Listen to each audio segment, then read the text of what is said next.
Hello dear students, welcome to the channel physics passion. आज की इस वीडियो में हम पढ़ने वाले हैं पाइथागोरस थ्योरम का प्रूफ। तो आइए देखते हैं कि पाइथागोरस थ्योरम कैसे प्रूफ होगा। सबसे पहले उसका स्टेटमेंट समझते हैं। स्टेटमेंट क्या कहता है? Sum of the areas of two squares on the legs of right triangle is equal to the area of the square on the hypotenuse. ये हमारा स्टेटमेंट है। तो स्टेटमेंट ये कह रहा है कि sum of the areas of two squares on the legs of right triangle, यानी मान लीजिए कि ये एक राइट ट्रायंगल है और ये राइट ट्रायंगल है जिसमें एंगल ए का मान 90 है। तो ये मेरा एंगल ए 90 हो गया और ये ए बी और ए सी ये क्या कहलाएंगे? लेग्स कहलाएंगे। और ये जो बी सी साइड है जो कि 90 के सामने होता है उसको हम हाइपोटेनस कहते हैं। ठीक है, तो एरियाज अगर हम बात करें, ये स्क्वायर और ये स्क्वायर, ये दो स्क्वायर कौन से स्क्वायर हो गए? जो लेग्स पे बने हुए स्क्वायर है। Square A C F G, square A B M N, ऐसे स्क्वायर है जो कि लेग्स पे बने हुए हैं। और बी डी ई सी एक ऐसा स्क्वायर है जो कि हाइपोटेनस पे बना हुआ है। तो मुझे प्रूफ करना है कि इसका एरिया और इसका एरिया का सम किसके बराबर होगा? हाइपोटेनस पे बने स्क्वायर के एरिया के बराबर होगा। तो इसका मतलब हम लिख सकते हैं टू प्रूव, हम लिख सकते हैं मुझे क्या प्रूफ करना है?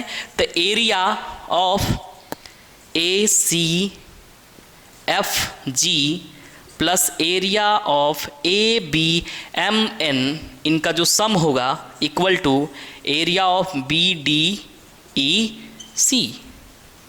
यहां तक कोई दिक्कत? कोई दिक्कत नहीं है। चलिए आगे बढ़ते हैं।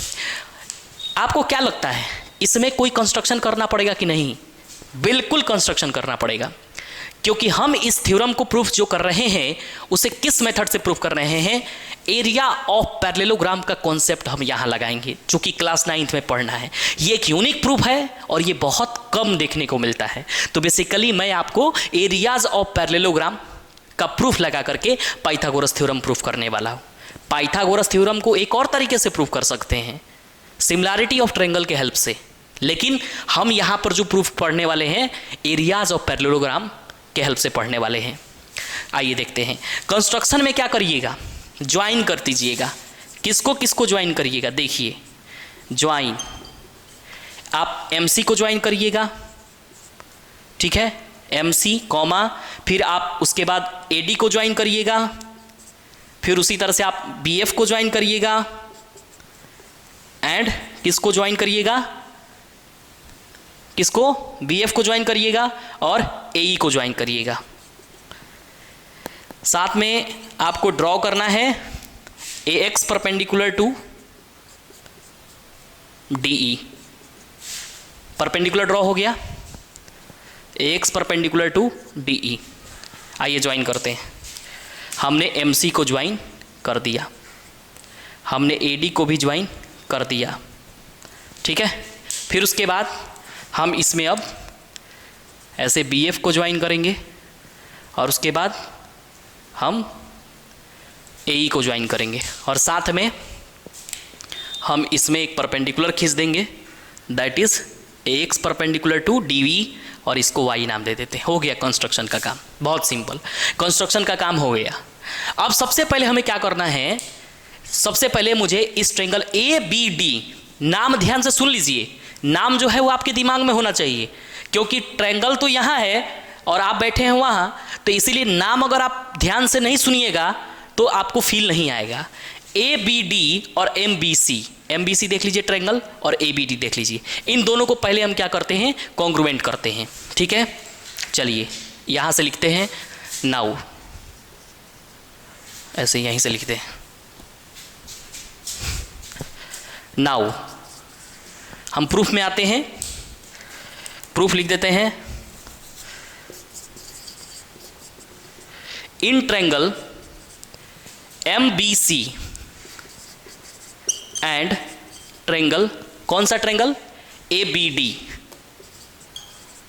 इन दोनों ट्रायंगल को हम क्या कर रहे हैं? कॉन्ग्रुएंट कर रहे हैं। इसमें जो MB साइड है इसमें AB साइड के बराबर है कि नहीं है? MB साइड AB साइड के बराबर है। कैसे है? Equal side of square, equal side of square, ये बात हुई। उसी प्रकार जो इसमें देखिए MBC का जो मान होगा वो इक्वल होगा ABD के। MBC का जो मान होगा, एंगल MBC की वैल्यू इक्वल होगी ABD के। ये कैसे हुआ ध्यान से समझिएगा। MBC में ये वाला एंगल कितना है, 90 है, ठीक है। MBC में यहां देखिए MBA का मान कितना है, 90 है, और इसमें भी DBC का मान कितना है, 90 है।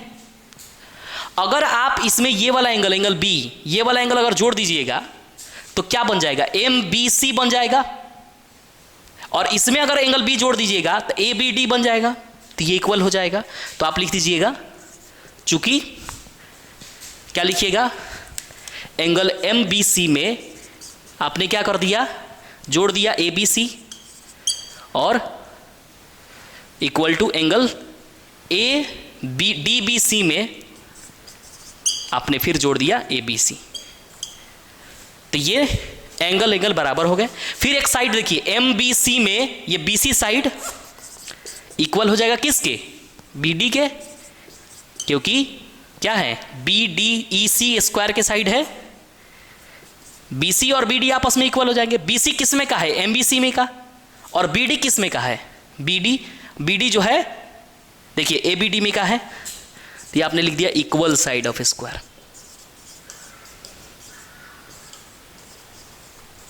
क्लियर है यहां तक, कोई दिक्कत नहीं। आइए, तो अब हम यहां लिख सकते हैं ट्रेंगल MBC कॉन्ग्रुएंट हो जाएगा ट्रेंगल ABD के। कैसे, तो SAS क्राइटेरिया से, ठीक है।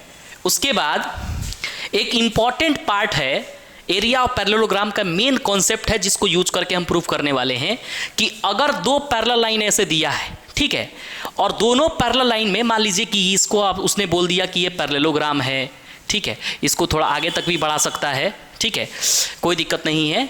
उसने बोला कि दो पैरेलल लाइंस के बीच में मतलब एक पैरेललोग्राम बना दिया, ठीक है, और यहाँ से एक ट्रेंगल ऐसे बना दिया यहाँ से, ठीक है। लेकिन एक चीज़ का ध्यान वो रखा है, ध्यान ये रखा है कि इसका नाम ABCDE उसने देखा है ना, कि ये बात कह रहा है कि जो बेस है वो सेम है, दोनों में बेस सेम है। तो AB बेस हो गया, और एक जो है ट्रेंगल को डिनोट कर दे रहा है, एक जो है ट्रेंगल को डिनोट कर दे रहा है, और एक जो ये जो आप देख रहे हैं ये पैरेललोग्राम का डिनोट कर दे रहा है ना। तो यहाँ पर ABED जो है ABED ये एक पैरेललोग्राम हो जा रहा है, और ABC जो है ये एक ट्रेंगल हो जा रहा है। तो कहने का मतलब है कि अगर दो पैरेलल लाइंस के बीच में एक पैरेललोग्राम और एक ट्रेंगल दोनों को एडजस्ट कर दिया है, लेकिन कंडीशन क्या है, इसका बेस सेम है। तो यानी कहने का मतलब हुआ कि अगर कोई ट्रेंगल्स और पैरेललोग्राम्स सेम बेस पर लाई करे और दोनों सेम पैरेलल्स के बीच में हो, तो क्या होगा, एरिया ऑफ पैरेललोग्राम जो होगा ABED का जो एरिया होगा 2 टाइम्स ट्रेंगल हो जाएगा, 2 टाइम्स ABC हो जाएगा। क्लियर, अगर ये पॉइंट क्लियर है तो इसको प्रूफ करने में हमें बिल्कुल टाइम नहीं लगेगा। आइए देखते हैं। आइए, तो अगर ये ट्रेंगल कॉन्ग्रुएंट हो गया है तब हम क्या लिख सकते हैं कि इसका एरिया बराबर होगा MBC का एरिया बराबर हो जाएगा एरिया ऑफ ट्रेंगल ABD के, और इसको हम इक्वेशन 1 नाम दे देंगे। यहां तक कोई दिक्कत नहीं है। अब आइए नाउ, अब देखिए मैं जिस पैरेललोग्राम की बात कर रहा था वो ये है BYXD, ये पैरेललोग्राम है ना। तो हम लिखेंगे पैरेललोग्राम BYXD एंड ट्रेंगल, कौन सा ट्रेंगल, ABD ये वाला, ठीक है, ABD are on the same base. Same base किस बेस पर है, आप देखिए ध्यान से, BD बेस पर ये है दोनों, ये BD बेस पर पैरेललोग्राम यहाँ पे आ रहा है, और ट्रेंगल भी देखिए इसी तरह से सेम बेस पे जा रहा है यहाँ तक। ये ट्रेंगल देखिए गया है ऐसे ABD है ना, तो दोनों सेम बेस BD पर है and between the same parallels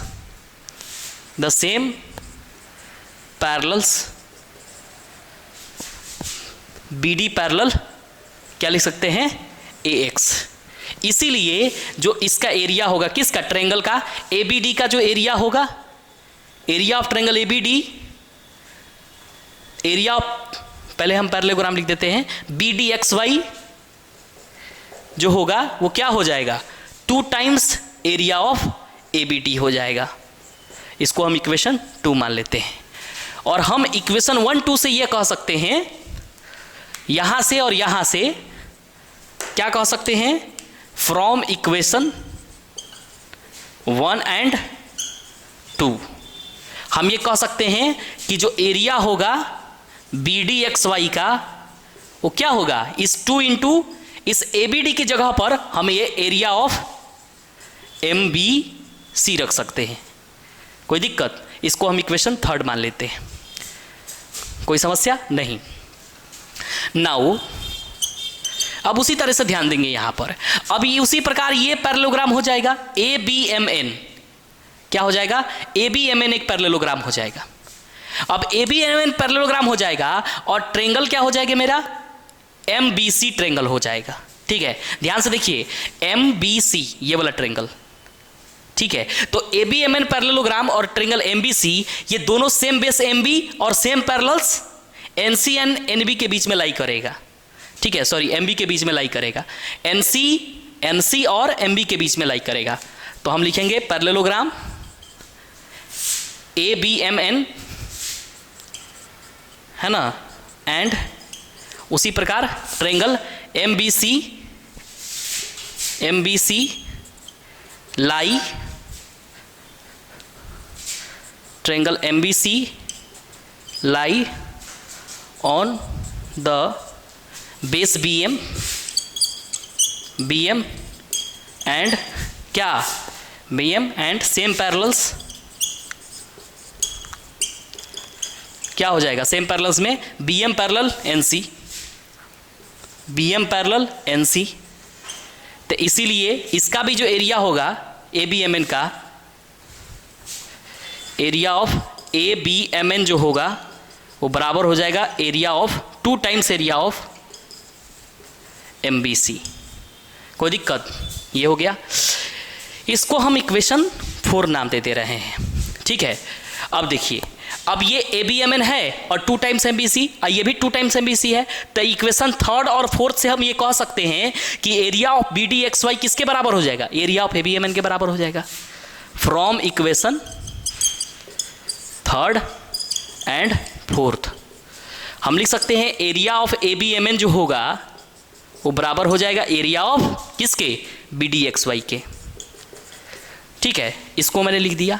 अब एक खास बात का आप ध्यान रखिए कि जिस तरीके से आपने इसके एक छोटे से पार्ट को, किसको, इसके एक छोटे से पार्ट को बी डी एक्स वाई, ठीक है, का एरिया जो है आपने किसके बराबर कर दिया, ए बी एम एन के बराबर कर दिया। ये बी डी एक्स वाई का एरिया ही ना ए बी एम एन के बराबर आप किए हैं।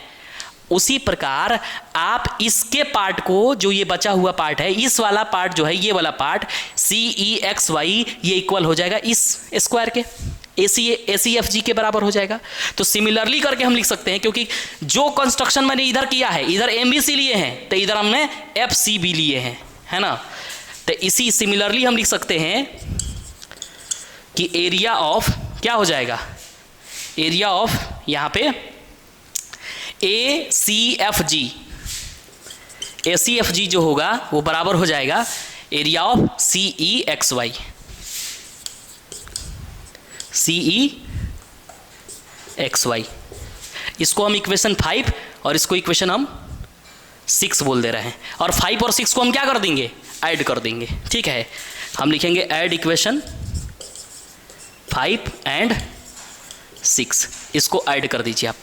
ठीक है, ऐड इक्वेशन 5 एंड 6, इसको जब आप ऐड करिएगा तो क्या मिलेगा आपको, इन दोनों को जोड़ दीजिएगा, area of A B M N plus area of A C F G, ये दोनों का सम क्या मिल जाएगा, ये नहीं मिल जाएगा, आप B D X Y area कहाँ गया, ये वाला, और C E X Y, B D X Y ये वाला एरिया और सी ई एक्स वाई ये वाला एरिया, इन दोनों को जोड़िएगा तो बी डी ई सी मिल जाएगा।